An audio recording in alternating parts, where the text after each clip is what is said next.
Assalamu alaikum, my dear children. Hope you all are keeping well, and I'm also fine. This is Syed Naeema, English teacher of your school. Let us start today's lesson, which is the first lesson of your English book, Tulip series of class 5. Children, let us start in the name of Allah, who is most merciful and beneficial to all of us. To be more appropriate, let us take the page number 1 of your English book and start reading of the chapter The Fowler and the Quails.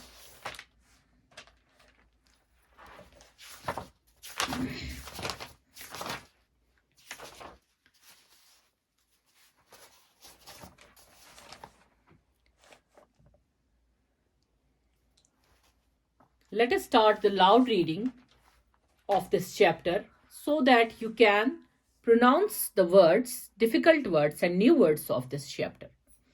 Once upon a time, there lived a quail in a forest at the head of many thousands of quails. A fowler who caught quails came to that place. He used to imitate the note of a quail till the birds had been drawn together. He flung his net over them and whipped the sides of the net together, so as to get them all huddled up in a heap. Then he crammed them into his basket and sold his prey for a living before going home. Now one day the leader quail said to the other quails, "This fowler is creating havoc among our kinsfolk. I have a device whereby he will be unable to catch us. Henceforth, the very moment he throws his net over you, let each of you put his head through a net, and all of you together must fly away with the net so to such a place as you please, and there let it down on the thorn brake.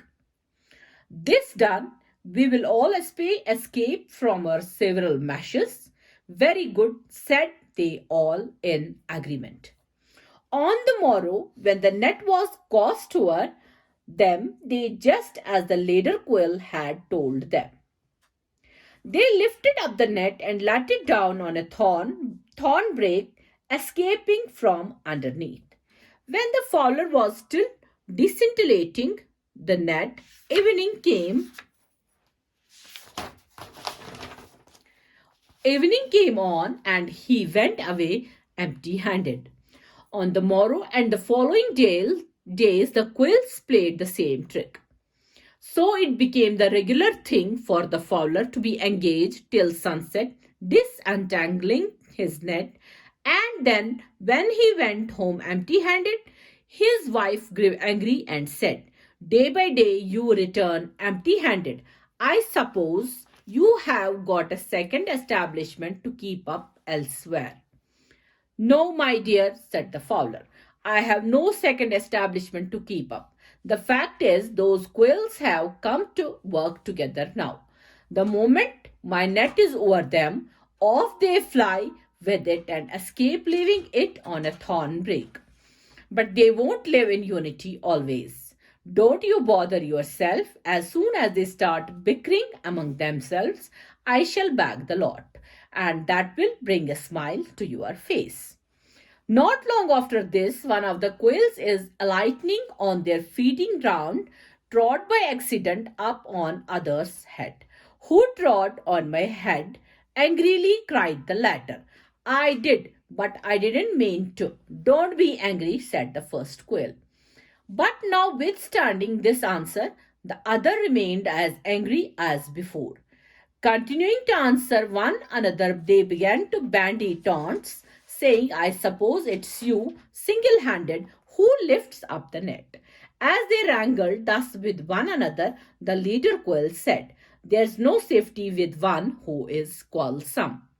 The time has come when they will no longer lift up the net, and therefore they will come to great destruction. The fowler will get his opportunity. I can stay here no longer." And thereupon he, with his followers, went elsewhere. Sure enough, the fowler came back again a few days later, and first collecting them together by imitating the note of a quail, flung his net over them. Then said one quail, "They say, when you were at work lifting the net, the hair of your head fell off. Now is your time, lift away." The other rejoined, "When you were lifting the net, they say, both your wings molted. Now is your time, lift away." Whilst they were each inviting the other to lift the net, the Fowler himself lifted the net for them and crammed them in a heap into his basket and bore them off, which made his wife happy. So children, this was all for today. Reading and listening are both important for any language. So listen to the lesson carefully so that you also could pronounce the new and difficult words of the chapter. So children, do watch the video time and again so that you could pronounce the new and difficult words carefully, and let us explain the chapter. Let us continue the chapter tomorrow, inshallah. Till then, Allah Hafiz.